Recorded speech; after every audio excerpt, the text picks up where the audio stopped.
할렐루야. 박원철 목사와 함께하는 새벽입니다. 어제는 방송사고가 있어서 새벽 방송을 하지를 못했습니다. 390장 예수가 거느리시니 즐겁고 평안하구나. 주야에 자고 깨는 것 예수가 거느리시기 때문이다. 가사를 묵상하면서 찬송하겠습니다. 예수가 거느리시니 즐겁고 평안하구나. 주야에 자고 깨는 것 예수가 거느리시니 주 날 항상 돌보시고 날 친히 거느리시는 주 날 항상 돌보시고 날 친히 거느리시는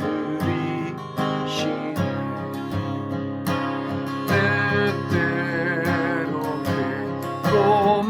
당하면 때때로 기쁨 누리네. 품바주 지키시고 평안히 인도하시네.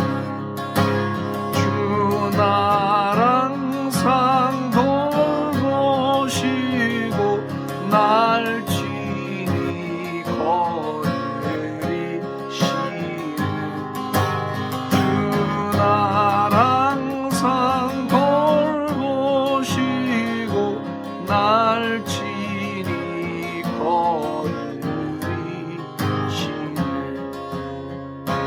내 주의 손을 붙잡고 천국에 올라가겠네. 괴로움은 즐거우나 예수가 거느리시네. 주 날 항상 돌보시고 날 친히 거느리시네. 주 날 항상 돌보시고 날 친히 거느리시네. 이 세상 별할 때에 마귀의 권세 이기네. 아멘. 천국에 가는 그 길도 예수가 거느리시네.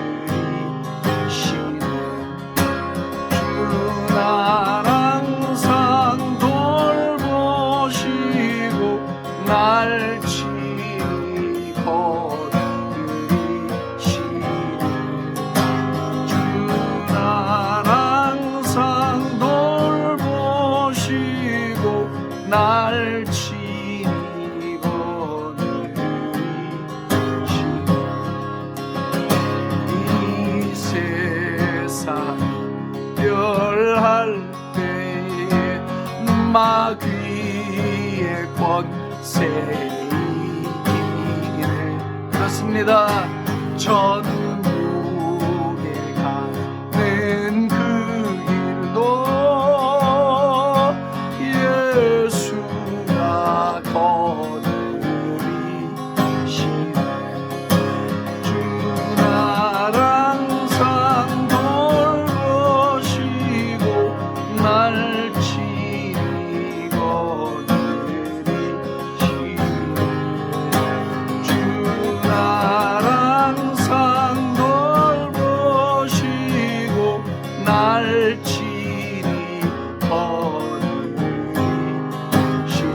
항상 주 날 항상 돌보시고 날 친히 거느리시네 주 날 항상 돌보시고 날 친히 거느리시네 주 날 항상 돌보시고 날 친히 거느리시네.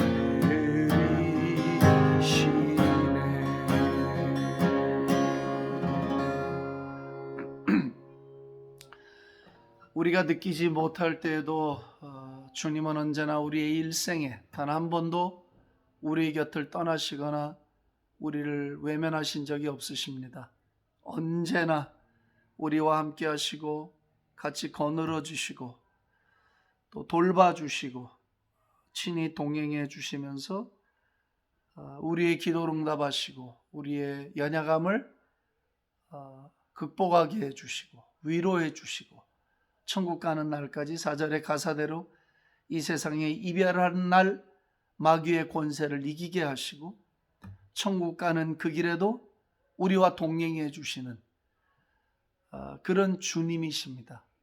오늘도 주께서 베푸시는 그런 은혜가 우리 안에 충만하기를 원하고 이 시간에 잠시 우리 마음을 모아 기도할 때 주님이 나와 함께 하십니다. 할렐루야. 주님이 나와 동행하십니다. 믿습니다. 찬양하며 기도하겠습니다. 자비하신 하나님 아버지, 은혜와 사랑을 감사합니다. 저희들과 늘 동행하시면서 인도하시고 저희들이 어느 길을 갈 때나 어떤 상황이 있을 때나 늘 우리의 처지를 아시고 우리와 함께 계시고 우리를 도우시고 우리를 영원토록 천국에 입성할 때까지 마귀와의 싸움에서 이기게 하시고 승리의 계가를 부르게 하시는 지금도 나와 함께 동행하시는 주님의 은혜를 찬송합니다. 할렐루야. 주님은 항상 나와 동행해 주십니다.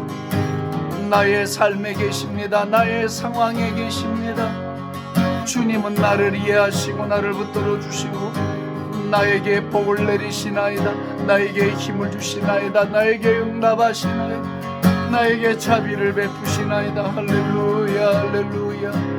오늘도 나와 항상 함께 하시는 주님을 바라봅니다. 나로 이기게 하시는 주님을 바라봅니다. 주님은 나의 반성, 나의 산성, 나의 도움, 나의 환난 날의 피난처가 되시나요.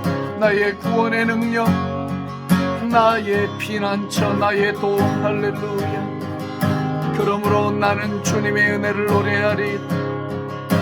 주님께로 피하리이다. 주님께로부터 도움을 받으리이다. 할렐루야 할렐루야 할렐루야. 오늘 이 아침에도 말씀하시옵소서. 우리가 주의 말씀을 듣겠나이다. 말씀의 응답을 받고 말씀의 계시를 받고 말씀으로 치유되고 말씀으로 용기를 얻고 말씀으로 새로워지는 아침, 진리가 우리를 영혼까지 인도하는 그런 아침 삼아 주시옵소서. 할렐루야. 찬송과 영광 존귀를 주께 올리고 예수님의 이름으로 기도합니다. 아멘 아멘. 할렐루야. 우리 주님께 영광의 박수 합시다. 오늘 마태복음 21장 12절에서부터 한번 보겠습니다. 21장 12절. 예수께서 성전에 들어가서 성전 안에서 매매하는 모든 사람들을 내쫓으시며 돈 바꾸는 사람들의 상과 비둘기 파는 사람들의 의자를 둘러 엎으시고 그들에게 이르시되 기록된 바 내 집은 기도하는 집이라 일컬음을 받으리라 하였거늘 너희는 강도의 소굴을 만드는도다 하시니라. 거기까지만 보겠습니다.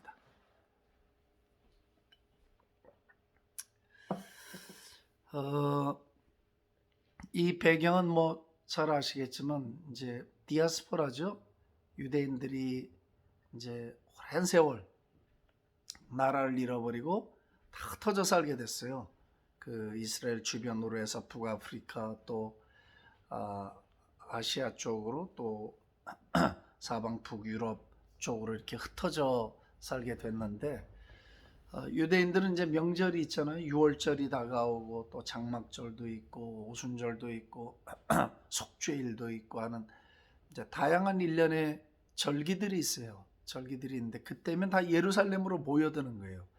마치 지금 이제 회교도들이 메카를 향해서 성지 순례하듯 수백만 명이 모이고 그때 거기를 방문해 지나가듯이 마찬가지로 예루살렘으로 예배를 드리기 위해서 그 절기를 지키기 위해서 사람들이 오는 거예요. 오는데 성전에 올 때 이제 제물을 들고 와야 되잖아요. 뭐 양을 갖고 오든 소를 갖고 오든 비둘기를 갖고 오든 이제 그 희생 제물을 갖고 와야 돼요. 와야 되는데 길이 머니까 그 수백 리 수천 리를 여행을 오면서 순례자들이 그걸 들고 오기가 어려워요. 오다가 다 죽어버리는 거지 뭐. 그 또 짐승들에게 밥은 어떻게 줄 거며 뭐 그 지저분한 대소변들을 어떻게 할 거며 이게 복잡하단 말이에요 얘기가. 그러니까 돈을 들고 와요. 돈을 들고 오면 그 예루살렘 성전 안에 자기 형편에 맞게끔 구약에 있는 대로 부자는 뭐 양을 몇 마리 식구수를 헤아려서 잡기도 하고 가난하고 어려운 사람은 비둘기를 잡기도 하고 이렇게 종류별로 형편에 맞게 제물을 사서 그걸 예물로 바쳤단 말이에요. 자, 처음에는 아마 동기가 매우 순수하지 않았겠나 생각합니다. 처음부터 뭐 장사 속으로 이 사람들이 이렇게 했다고 나는 생각하지 않습니다. 다 우리가 처음엔 순수한 마음이잖아. 목회도 처음에 다 순수하게 하는 거고 다 순수하잖아요. 처음엔 직분을 받을 땐 뭐 뜨거운 감격으로 순수하죠. 사람이 처음부터 이상한 사람은 없어요. 가다가 변질이 되는 거지. 이들도 처음에는 이제 그런 멀리에서 오는 그 예배자들을 위해서 편리를 만들어 주느라고 합당하게 예물을 바칠 수 있도록 하기 위해서 짐승들을 다 준비해 놓고 돈으로 교환해서 짐승을 그 자리에서 바칠 수 있게끔 아마도 순수한 동기에서 했을 거란 말이지. 근데 세월이 가면서 이 순수했던 동기는 장사 속으로 비즈니스 마인드로 다 바꿔지게 된 거야. 그러니까 이게 주객이 바뀌었단 말이야. 이게 예배를 위한 일인지 진정으로 우리가 하나님을 사랑하기 때문에 하는 일인지 아니면 하다 보니까 하나님은 온데간데 없고 그냥 장사 속만 남아갖고 예배를 드리러 오는 사람도 그냥 그런 마음 돈으로 그냥 짐승이나 대충 바꿔서 드리고 아니면 그 짐승을 파는 사람들은 그야말로 독식하듯이 아주 돈에 그냥 눈이 시뻘개져갖고 돈벌이에 미쳐버린 이런 사람이 됐는지 상황은 그렇게 됐단 말이에요. 처음에는 안 그랬지. 하나님께 바른 예배를 드리기 위해서 예물을 준비해서 사람들의 편리를 봐주는 것으로 시작했지만 후에는 이게 예수님이 막 진노의 채찍을 들고 막 상을 엎어버리고 막 폭언을 아주 강력한 막 언사를 쓰시면서 언어를 쓰시면서 엎어버리는 정도로 이게 썩어버렸거든요. 문제는 이거거든요. 순수했던 그 동기, 순수했던 마음들이 세월이 가서 변질되고 썩어버렸다는데 문제가 있는 거예요. 그럴 때 어떤 현상이 오냐? 주님이 없어지는 거지. 우리가 지금 이 일을 왜 하고 있나? 그 Y에 대한 답을 찾을 수가 없는 거예요. 그냥 종교심으로 그냥 하는 거야. 그냥 습관적으로 하는 거지. 그 속에 핵심 알맹이 주님을 사랑하고 주님을 예비하기 위한 순례자의 여정과 그걸 돕는 이들의 그 순수한 동기는 다 사라져버리고 장사 속만 남아있게 된 거죠. 여기는 이렇게 표현했죠. 요한복음 가면 살벌합니다. 예수님 막 다 엎어버리고 응? 하나님의 집을 말이야 이 강도놈들의 이 도적놈들 속으로 만들었다. 이게 표현을 이렇게 해서 그렇죠. 예수님이 굉장히 격하게 말씀하신 거예요. 이 도적놈들아, 이 도둑놈들아, 심하게 하면 이 도둑놈 새끼들아 그 말이에요. 이 거룩한 하나님의 집을 말이야 너희들이 완전히 비즈니스 하는 거로 바꿔갖고 너희들이 그것도 가만 보니까 도둑놈들이다. 폭리를 취하고 말이야 적당히 돈도 안 받고 그 사람들의 형편을 다 이용해서 말이야 자기나 배나 불리고 지금 이런 거예요. 이게 뭐 정말 이렇게 정당하게 뭐라 그럴까요? 거래가 이루어졌으면 그나마 괜찮다 이 말이에요. 그게 아니에요. 도둑놈이 된 거야. 폭리를 취하고 말도 안 되는 이문을 챙기기 시작한 거란 말이지. 여러분 하나님을 섬긴다는 명목으로 우리가 부도덕하고 법을 어기고 뭐 그렇게 살 수 있습니까? 아니요, 그건 하나님이 원하는 제사가 아니야. 하나님께 제사를 드린다는 명목으로 편법을 쓰고 뭐 그냥 설렁설렁 나쁜 짓을 한다? 그건 어떤 거에도 하나님이 허락지 않는 일이고 받아주시는 제사가 아니에요. 받는 예배가 아니에요. 하나님의 사람들은, 교회는 세상 법도 잘 지켜야 돼. 편법을 쓰고 막 속이고 이러면서 하나님께 영광을 돌린다는 말은 조금 어불성설이에요, 사실. 우리 하나님이 그렇게 마음대로 그렇게 하시는 분이 아니에요. 그 주권자, 그분은 다 섭리라고 하는 어떤 계획 속에서 그 하나님의 그 거룩성이 나타나는 건데, 그 거룩은 다 무시해버리고 말이에요. 인간의 편법과 술수가 난무를 한다면 그게 무슨 하나님께 영광이 되겠습니까? 우리끼리 그런 소리를 하고 사는 거지. 그러니까 이들은 결국 하나님의 교회와 신앙 행위 자체를 이게 장사꾼들의 모양으로 싹 다 바꿔놔 버린 거예요. 예수님이 그냥 분노하셔 확 다 엎어버렸거든요. 예수님이 엎었다는 건 굉장히 중요한 메시지예요. 끝장을 보겠다는 거예요. 엎었다는 건 아예 판을 갈아 엎어버리고 싹 다 정리해버리겠다, 그런 뜻이지, 그 대충대충 설렁설렁 그들과 거래를 하겠다, 그런 게 아니거든요. 신앙은 여러분 때로 올바른 길을 가기 위해서 굉장히 과격해야 될 때가 있어요. 바른 길을 가고 바른 선택을 내리고 잘못된 길을 걸어가다가 제대로 긴 길로, 주님이 원하는 길로 돌아서려고 할 땐 상당한 진통을 겪어야 하고 대가를 지불해야 돼. 대강대강 해갖고 그게 끊어지지도 않거니와 대충대충 해서 주님을 기쁘시게 해드릴 수 없어요. 엎어버려야 돼요. 판을 갈아 엎어야 돼. 과격할 정도로 판을 갈아 엎어버리지 않으면 거기서 나올 수도 없고 단절될 수가 없다, 이 말이에요. 이거 꼭 기억해야 돼요. 우리가 설렁설렁 넘어가면 안 돼. 주님이 기뻐하지 않는 불의한 일들에서 판을 엎어버려야 되는 거예요. 깨끗하게 정리를 해버리고, 그리고 주님이 원하는 길로 들어와서 새로운 삶을 사는 걸 회심한다고 하지, 그런 과정도 없이 우리가 회심을 어떻게 하냐 말이에요. 네? 자기 팔을 끊어내는 고통처럼, 다리를 끊어내는 고통과 같은 그런 결단이 성행이 돼야 된다는 거예요. 자, 그것보다 이제 오늘 중요한 메시지가 이거죠.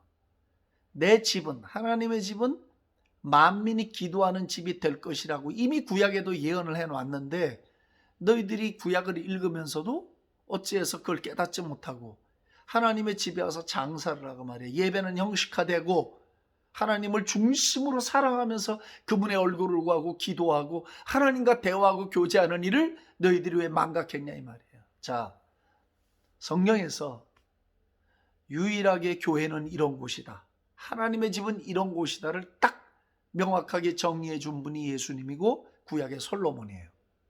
예수님은 하나님의 집을 기도하는 집이다, House of Prayer, 기도하는 집이다. 이게 여러 가지 기능이 있을 수 있지만 가장 처음이고 마지막인 기능, 가장 중요한 기능은 역시 하나님의 집은 기도하는 집이야. 만민이 기도하는 집이야. 특정한 사람이 기도하는 게 아니라고 했어요. 만민이, 천하 만민이 와서 하나님과 대화하고 하나님을 예배하는 기도의 집이다. 여러분, 제가 말씀드리는데요, 예배의 핵심은 기도에 있는 거예요. 기도가 빠져있는 예배는 예배가 아닙니다. 왜? 기도는 뭐냐면 하나님과 교제하는 행위예요. 영으로 교제를 하는 거예요. 하나님과 대화를 하는 거예요. 근데 예배가 뭐예요? 하나님을 보고 하나님께 영광을 돌리고 하늘의 메시지를 받는 시간이고 그런 거예요. 하늘의 비밀이 풀어지고. 근데 그 하나님과 우리 사이에 교제가 없어, 대화가 없어? 그걸 어떻게 예배라고 할 수 있어요? 여러분, 예배는 앉아서 설교만 듣는 게 예배가 아니에요. 그 아주 잘못된 사고방식이, 성경에서 그런 예배를 가르친 적이 없어요. 신령과 진정으로 주님과 교제하는 걸 예배라고 해. 그럼 신령과 진정으로 나갈 때 거기 가장 결정적인 요소가 뭐예요? 기도 아니냐 말이에요. 기도. 왜? 기도는 주님과 대화하는 거잖아. 기도는 내 속을 드리는 거잖아. 내 사정을 아뢰는 거잖아. 그리고 하나님이 그러면 그 기도 속에서 하늘의 응답을 내려주고 하늘의 계획이 내려오고 하늘의 비밀이 풀리고 응답이 내려오면서 하늘에서 이루어진 하나님의 뜻이 이 땅에 이루어지는 거다, 이 말이에요. 그걸 위해 예수님도 기도하라고 그러잖아요. 그러니까 하나님의 집의 가장 중요한 기능은 뭐냐? 기도의 기능이야. 기도의 집이야. 그래서 교회는 기도를 형식화하거나 프로그램화하면 절대로 안 돼. 기도는 모든 것의 핵심이요, 가장 우선순위요, 가장 무게중심이요, 가장 에너지를 많이 들여야 될 것이 기도야, 기도. 예수님이 이렇게 정의를 했는데 우리가 딴소리 할 수 없는 거죠. 여러분, 구약에 이제 솔로몬이 성전을 짓고 하나님 앞에 데디케이션 서비스를 드려요. 헌당 예배를 드리는데, 대단합니다. 솔로몬이 처음엔 진짜 굉장히 영적인 사람이었어요. 나중에 후궁들 딥다웠고 뭐 이방신들이 들어와서 결국은 타락하고, 어떻게 저렇게 영적이고 하나님을 잘 섬겼던 사람이 하나님이 마음에 들어서 복도 엄청 내렸는데 저렇게 사람이 타락을 해서 망가질 수가 있나, 이런 생각이 들 때도 있어요. 그렇지만 그 성전을 지어서 이렇게 봉헌할 때 그 솔로몬이 했던 기도 있잖아요. 와, 대단합니다. 그 기도의 내용 전부가 기도에 관한 거예요. 백성들이 혹시 범죄한 일이 드러나거든 이 전을 향하여 손을 들고 기도하거나 이곳에 와서 기도하거든 하늘의 하나님이 우리의 기도를 받으시고 우리의 죄를 사하시고 우리를 고쳐 주옵소서. 혹시 전염병이 돌거나 먹고 사는 문제가 어려워질 때 우리가 성전을 향하여 기도하고 거기를 향하여 손을 들고 기도하면 하늘에 계신 하나님께서 우리의 기도를 받으시고 우리의 문제를 해결해 주옵소서. 우리가 전쟁에 나갔는데 전쟁에서 혹시 적들에게 패해서 어려움과 슬픔에 담겨 있을 때 우리가 이 성전을 향하여 손을 들고 기도하고 이곳에 와서 기도하고 회개할 때 하나님 우리에게 다시 승리를 주시옵소서. 전부 이런 기도의 내용들로 연결이 되어 있어요. 그 솔로몬은 성전을 바치면서, 솔로몬은 구약에 나온 인물 가운데 가장 정확하게 교회를 이해한 인물이라고 나는 감히 말해요. 솔로몬이 가장 잘 이해를 했어요. 그 영적인 예배를. 다른 것도 많이 말할 수 있잖아요. 성전을 지어 바치면서 솔로몬이 할 말이 없었겠어요. 그가 얼마나 똑똑하고 유식한 사람이었는데, 지혜가 얼마나 많았으면 스바의 여왕이어서 지혜를 배워갔을 정도겠냐 말이에요. 그런 사람이 할 말이 없어서, 주님께 드릴 말이 없어서 처음부터 끝까지 기도 얘기만 하다 끝을 냈겠냐 말이에요. 성전 봉헌식을 하면서. 이게 생각해야 되거든. 여기에 메시지가 있거든요. 여기에 핵심이 들어앉아 있거든요. 구약의 솔로몬도 성전은 기도하는 곳이다. 혹시 죄를 범했더라도 와서 기도하면 용서를 받고 회복이 된다. 전염병이 들고 어려움이 들고 경제가 어려울 때도 하나님께 와서 이 전에서 기도하면 하나님이 그 기도를 들어주시고 경제를 살려주시고 전염병을 멈추게 해주시고 우리를 건져주신다. 우리가 적들에 의해서 원수들에서 둘러싸여서 나라가 어지럽고 힘들어질 때도 성전에 와서 기도하고 하나님의 도움을 구하면 하나님이 원수들에게서 승리를 얻게 하신다. 할렐루야. 솔로몬은 자신의 왕의 통치의 한복판에 성전을 뒀고 그 성전은 하나님을 향하여 기도하는 곳이 돼야 된다. 그리고 기도하면 나라가 잘 되고, 기도하면 개인이 잘 되고, 기도하면 하나님이 보호하고, 기도하면 하나님이 길을 여시고, 기도하면 하나님이 병에서도 건져주시고, 기도하면 하나님이 먹고 사는 문제도 해결하신다는 확고한 믿음이 있었기에 그가 봉헌식을 하면서 그렇게 하나님께 기도할 수 있었어요. 놀라운 건 그렇게 봉헌식을 하고 다음 장에 딱 첫 절이 뭐냐면 하늘에서 영광에 불이 내려와요. 그냥 여러분, 이게 뭐가 의미가 있잖아요. 하나님께 성전을 봉헌하며 바쳐드리면서 기도의 집이 되겠습니다. 기도하는 집을 만들겠습니다. 기도하면 됩니다라고 고백했을 때 하나님이 그냥 거기다 불을 내려버렸어요. 사랑하는 여러분, 우리의 최우선 순위는 기도입니다. 열방과 민족들의 최우선 순위도 하나님께 기도하는 것입니다. 하나님과 교제하는 것입니다. 하나님께 나아오는 것입니다. 이게 교회가 갖고 있는 가장 큰 기능입니다. 오늘도 힘이 들지만 기도의 애를 쓰고 주님과의 사귐을 즐거워하고 교회의 기도가 살아나고 민족의 기도가 살아나서 우리 하나님 아버지께로 손을 들고 마음을 여는 놀라운 역사가 일어나게 하여 주옵소서. 사랑하는 성도들과 부족한 종이 한마음 한뜻이 되어 민족을 위하여 기도하고 자신을 위하여 기도하고 전염병을 위하여 기도하고 경제를 위하여 기도하고 하나님의 뜻을 위하여 기도하는 저희들 삼아 주시옵소서. 교회가 기도로 뜨거워지게 하시고 기도로 시작하게 하시고 기도가 프로그램 되지 말고 기도가 교회의 본질이 되고 사역의 본질이 되는 은혜, 기도가 우리의 삶의 본질이 되는 은혜를 우리 모두가 다 받게 하여 주시옵소서. 할렐루야, 할렐루야, 할렐루야. 감사와 찬송과 영광 존귀를 주 앞에 올리고 예수님의 이름으로 축복하며 기도합니다. 아멘. 아멘. 할렐루야.